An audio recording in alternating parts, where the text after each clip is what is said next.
Ladies and gentlemen, welcome back once again to Indaba Africa. This is Chris, and this is a topic that is near and dear to my heart. The basket case that is Zimbabwe. Liberty denied, the liberation struggle gone astray. Events in Zimbabwe seem to never improve for Zimbabweans, only for the elites in ZANU-PF. So with that in mind, let's talk about events that occurred 2 weeks ago and the surprising disappearance of these events from the mainstream media and the press. From the outset of the farm invasion starting back in 2000, I argued that the problem wasn't Robert Gabriel Mugabe. Don't get me wrong, Mugabe was a despot, he was a tyrant, he was a man that oversaw hideous political oppression and the theft of virtually the entire private sector for the benefit of ZANU and later ZANU-PF cadre and elites. But he's never been the sole problem. The problem all along since independence in 1980 has been the ZANU party itself. The Zimbabwe African National Union later merged with ZAPU to become ZANU-PF. That has been and remains the problem in Zimbabwe. Following the military coup in November of 2017, there was a lot of euphoria in Zimbabwe and throughout Southern Africa, with people expecting to see something different, a new day dawning, with the old man finally pushed aside at the ancient nonagerian age of 93. Yet this was not to be, as I predicted in November of 2017. In fact, Emerson Mnangagwa was simply old wine in new bottles. The man who fled to South Africa claiming that the opposition had attempted to poison him at a fair with poisoned ice cream, if I recall correctly. He fled for safety to South Africa, abandoning his position as vice president. Only following a military coup by General Constantine Chiwenga and other elites within the ZANU, within the military, the Zimbabwe military, only after the military coup, when they brought him back and illegally installed him as the president in violation of the Constitution, did he become president. Now let's remember that this is a man who spent his entire adult life, is essentially the entire adult life after the liberation struggle, as a member of the ruling party, responsible for overseeing police and security, intelligence services, member of parliament, kith and kin to Robert Gabriel Mugabe, until in the end Mugabe sought to extend his rule through his spouse by elevating her when we had the factions between Team Izod and G40, the Grace Mugabe supporters. So for those who expected events to change in Zimbabwe, I told you in November of 2017 that you're mistaken and that things are unlikely to change. Mnangagwa has an opportunity, but he has to be committed. He's proven that he's not committed. He's not a Democrat. Now let's talk about what's going on here. 2 weeks ago, on the 5th of June, and I've waited to see the world's reaction, but 2 weeks ago on the 5th of June, Tendai Biti was arrested along with other MDC members of parliament and politicians. When that happened, both the New York Times and the Washington Post ran articles about the event. I don't know if the Guardian did. I was unable to ever find an article from there. But that's three leftist-leaning newspapers, all of which falsely claim to be objective newspapers. Well, the Guardian doesn't claim to be objective. They're honest about their leftist leanings. But the Washington Post and the New York Times constantly tell us the story. They deceive people in claiming that they're objective when they're not. But those news stories, if you do a Google search today on June 20th, 2020, you'll find that both the New York Times and the Washington Post ran stories about the arrest of Tendai Biti. Yet neither of those stories appear on their website any longer. Nor can I find any news stories from this year about Tendai Biti in the BBC, state-owned media in the United Kingdom. Now, why is this? Was he not arrested? Is this just a fantasy, a fiction of his mind? Well, if it is, then perhaps someone should talk to him, because it remains on his Twitter feed that he was arrested. He has not rescinded this. And in fact, he issued a letter, an article, which was published in a few African locations, on African websites, but not carried, as far as I can tell, by mainstream media. Now, why is this? What's going on in Zimbabwe? Well, of course, there's an active effort by the sitting chairman of the African Union, one Cyril Ramaphosa, currently also president of totalitarian South African ANC, which is overseeing the hysteria with COVID-19 in that country through its National Coronavirus Command Council. In his role as the sitting chairman of the African Union, Ramaphosa has now called at least 3 times for the lifting of sanctions against Zimbabwe. Of course, there are no sanctions against Zimbabwe. This fiction has been perpetrated and perpetuated for 20 years against a gullible and uninformed public. It's all a matter of record. You can go and look it up online from the U.S. Department of Treasury as to what the travel restrictions on Zimbabwean officials and state-owned entities are. It's not all of Zimbabwe. Anyone who's an American can invest in Zimbabwe. No beef from the U.S. government.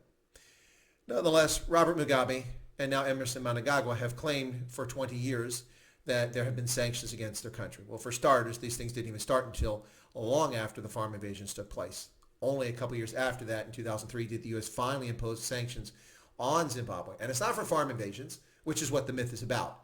It has nothing to do with that. Of course, that's an issue. But the reason that these travel restrictions were placed on senior ZANU-PF officials and state institutions, 2 of which were recently released from the list, is because of its undemocratic practices, theft of elections, political intimidation, abductions, and extrajudicial killings of opposition figures. That's why Zimbabwe is on the list. But let's talk a little bit about this. So who's Tendai Biti? Let's talk a little bit about him. In 1999, he helped found the Movement for Democratic Change, of course, the party famously founded by Morgan Tsvangirai, who tragically passed away from cancer just a couple of years ago. So he was among those who helped found it in 1999. In 2000, he stood for Parliament for Harare East, and he won. In 2007, he was arrested with many others, including Morgan Tsvangirai, after a prayer rally in the Harare township of Highfield. The reason I mention this is you see a long list of state oppression of Tendai Biti. Now, he was reelected to the House of Assembly from Harare East in March of 2008 parliamentary elections. These are famous elections, of course, because this is where Robert Mugabe lost the election and refused to step down as president. He received 8,377 votes against 2,587 for his ZANU-PF candidate, clearly much more popular. In the period, however, following the election, he stayed out of Zimbabwe owing to the danger to his life and to other officials. He returned to Zimbabwe on the 12th of June 2008 as a sitting member of parliament and was immediately arrested at the airport in Harare. Police spokesman said he was charged with treason. On June 26th, after being in prison, he was finally granted bail at the amazing sum of 1 trillion Zimbabwean dollars. That's right, ladies and gentlemen. This was the era of utter chaos in Zimbabwe. $1 trillion. That was his bail. In 2018, following Zimbabwe's dispute elections, he was arrested once again, and this time he sought asylum in Zambia, who shamefully denied it to him. The collusion between heads of state in Southern Africa, in the Southern African Development Community, and ZANU-PF in oppressing Zimbabweans is astounding. Absolutely astounding. Famously, Roy Bennett was denied asylum by South Africa, despite threats to his life, despite harassment, despite being a sitting member of parliament, and fraudulently thrown into prison. His life put in jeopardy. Roy Bennett sought asylum in South Africa and was denied asylum. Now, perhaps Tendai Biti is most famous for the fact that he was the Minister of Finance under the ill-fated and ill-advised Government of National Unity that SADC brokered between the reluctant or recalcitrant Robert Mugabe, who refused to leave office after losing the presidency.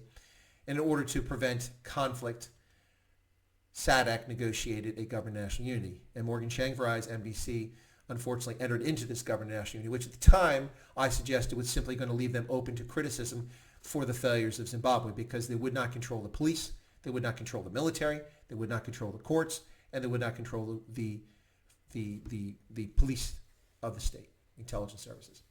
And that's exactly what happened. But one bright spot during the Government of National Unity was the ascension of Tendai Biti as the Minister of Finance from February 2009 until September 2013, a period which oversaw tremendous economic growth, the reform of Zimbabwe's economy through healthy macroeconomic policies promulgated by Tendai Biti. He made a tremendous difference. In fact, he saved Zimbabwe's economy. So what happened to him? Well, I have this letter. I'm going to read parts of it. We're going to discuss it and talk about cloud cuckoo land, which is what Zimbabwe truly is. This is from his letter. On the 5th of June, I led a group of opposition MDC alliance leaders to our party headquarters in Harare. We were not armed, we were peaceful, and we had no other intention than to reclaim our offices, which had been taken over by security forces in the name of a fake MDC faction they control. For this, we were arrested and spent a day in prison before being charged and released on bail. Now, bear in mind, this is Tendai Beatty's letter, and since the press seems to have a blackout on these events, it's difficult to corroborate the information beyond his letter and tweets that we see on social media. Nonetheless, I have little reason to doubt his sincerity or his honesty. He says this is part of a steady and hastening trend towards failure in Zimbabwe. This event should remind the international community and the Southern African region that the ruling ZANU-PF is not a reformist government. They should not ease up on pressure to adhere to democratic standards. And I agree wholeheartedly with this, and I've said this for 20 years. I've actually been approached by agents of ZANU-PF asking me to intervene on their behalf in the United States to get the United States to relieve travel restrictions on the corrupt, undemocratic members of ZANU-PF and its bureaucracy who have travel restrictions on them. Now, that number is small. It's less than 200. Yet they are desperate to get these things lifted. But I assume because they want to go shopping at Harrods or they want to visit the D.C. or New York. I have no idea. But I have been approached by agents at MDC in the past. Of ZANU-PF. ZANU-PF. Since the military coup in November 2017, Mnangagwa's ZANU-PF has taken Zimbabwe to a new and unprecedented depths of collapse, capture, and coercion. In under 2 years, Zimbabwe has backslid into a comatose, tin-pot republic dominated by massive economic mismanagement. Unemployment is sky high and inflation rate is over 700%. A bit of hyperbole, perhaps, certainly colorful language from Tendai Beatty, but factually accurate. At the center of Mnangagwa's failed economics are two things. The first is the inability of the government to live within its own means. Billions of dollars have been spent outside the official budget as the state resources have been plundered by ruling officials. And the second is government's mismanagement of the exchange rate. Of course, the arrogance of Harare to once again issue its own currency backed by nothing, failing to understand that money is backed by confidence, and there is little to no confidence in ZANU-PF's governance of Zimbabwe, either inside Zimbabwe or outside it. So its currency collapsed, and people were forced to deal in the black market yet again. In shops, basic commodities are in short supply, particularly sugar, cooking fat, and the country's staple mealie meal. Fuel queues snake for kilometers. There have been incessant power cuts lasting up to 18 hours. As the economy implodes, Mnangagwa and his lot are presiding over the most corrupt and extractive period since Zimbabwe's independence 40 years ago. Billions of dollars are siphoned off from the state in vehicles and companies linked to Mnangagwa's family and business associates. And this is very telling. Even as the lives of average Zimbabweans turn to dust, the elite continue to milk the system through their control of foreign exchange, money supply, agricultural subsidies, fuel procurement, the mining of commodities such as diamonds, platinum, chrome, gold, and public sector procurement, all of which has been going on since ZANU took over in 1980 and became progressively worse through the 1990s, at which point the British government finally gave up on providing Harare with money to purchase land on a willing buyer, willing seller basis. After that, short of places to rob from the economy, eventually Mugabe turned on the commercial farming sector, famously in 2000, and we saw what happened there. The country collapsed into chaos. Tendai Beatty goes on with rather strong charges and points out some key facts that have occurred under this government of oppression in Zimbabwe. Referring to Mnangagwa's human rights record, including the slaughter of people in Matabeleland in the 1980s, in the wake of the 2018 general election when 8 protesters were shot dead in the streets by the military in broad daylight, and in January 2019 when the soldiers also killed an additional 19 people who were protesting against massive hikes in fuel prices. At the same time this is happening, women were raped, homes were torched, and some 600 people arrested. Amnesty International, as Beatty points out, observed, authorities routinely suppress the rights of freedom of association and peaceful assembly using lethal and excessive force to disperse peaceful demonstrations. Indeed, that is the MO that has been going on. In August of 2019, following the MDC's threats to hold a protest, 42 activists were abducted, and in October, Hilton Tamangani was tortured by the police and died in a prison. The abuses come thick and fast with a level of dehumanization and violence that has become ZANU-PF's hallmark. Just 3 weeks ago, 3 female activists. Now, I've also reported on this and produced a video discussing this disgusting subject.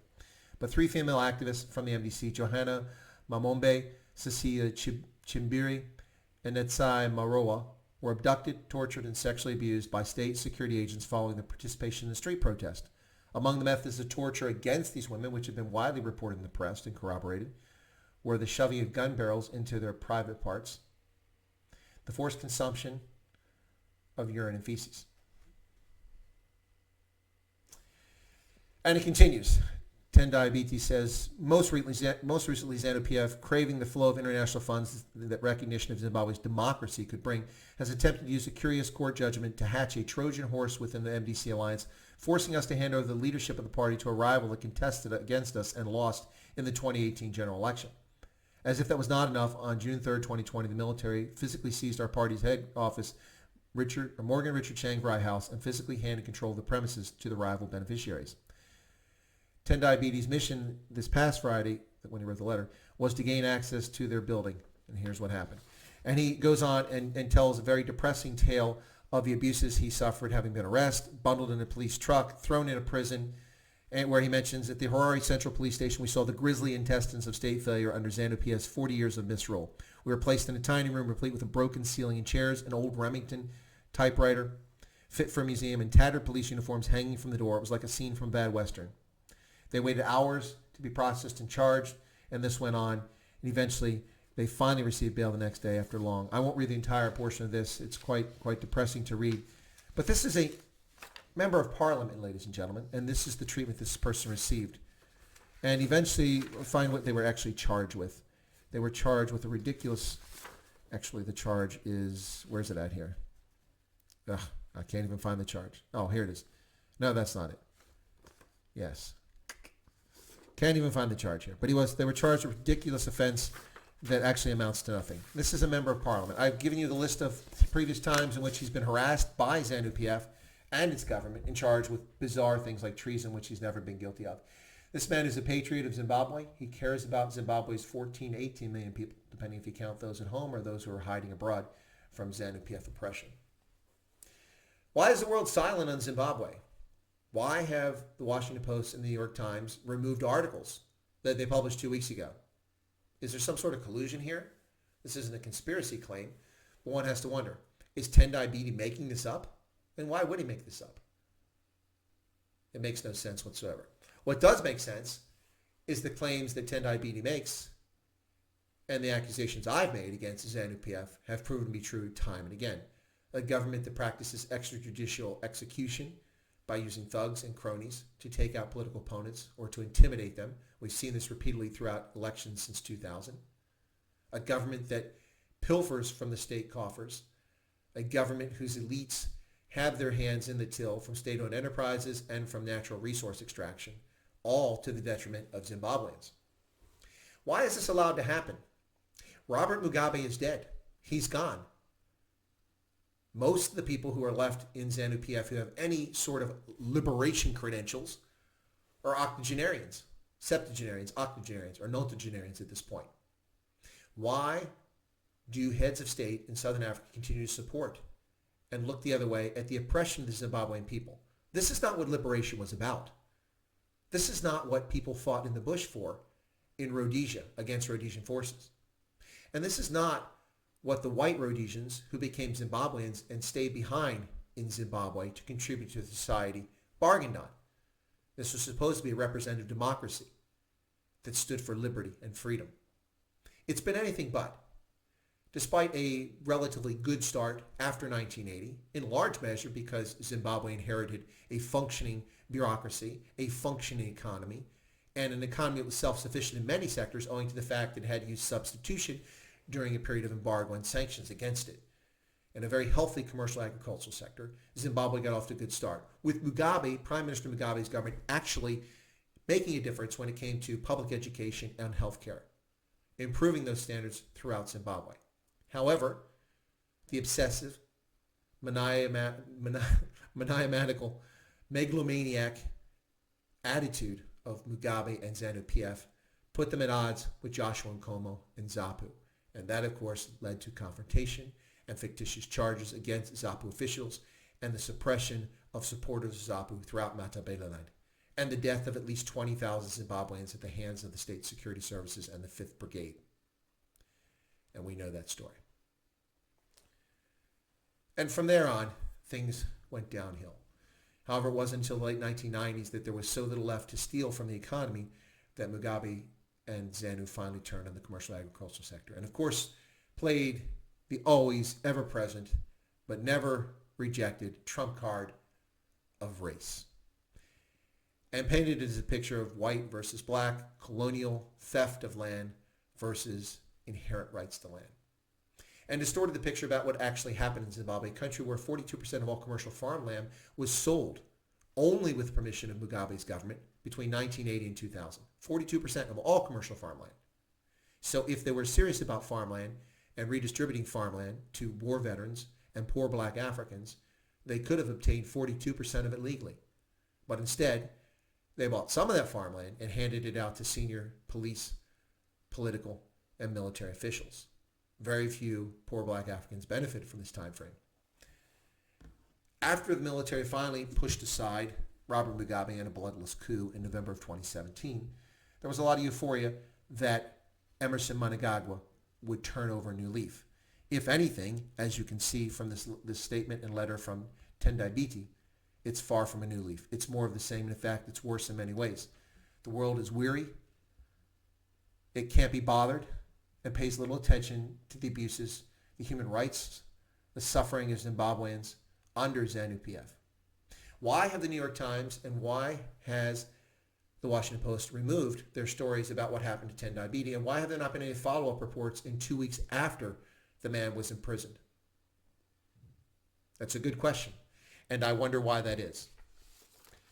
While Zimbabwe runs a campaign in the midst of its own lockdown to be reintegrated into the world's community, to get access to foreign currency, to get loans from the World Bank and the International Monetary Fund, folks should not lose sight of the abuses that take place on a daily basis, the harassment, the extrajudicial actions that take place in Zimbabwe, as Zimbabweans are oppressed by their own government. And this isn't colonial. This isn't white. This isn't white privilege. This isn't white monopoly capital. This is black African totalitarianism against black Africans. And that's a reality. And that uncomfortable reality may help explain why SADC fails to do its job and stand up for right and wrong in Zimbabwe. Certainly it explains why South Africa remains silent on events in Zimbabwe, despite the impact that chaos in Zimbabwe has on South Africa, both economically and politically. Well, ladies and gentlemen, this has been yet another video from the Indaba Africa Group. I'm Chris. If you found this video thought-provoking or interesting, and you're not already subscribed to the channel, I ask that you smash that subscribe button right down there. And be sure to toggle that bell icon so you get notified of my updates, my weekly live stream every Saturday, my stray voltage streams that take place randomly, and my prepared videos like this one. Feel free to leave comments in the comment section. I try to read all of them. And I ask you finally that you smash that like button as it drives viewership. And this has been a discussion about events in Zimbabwe which seem to have lost the world's attention.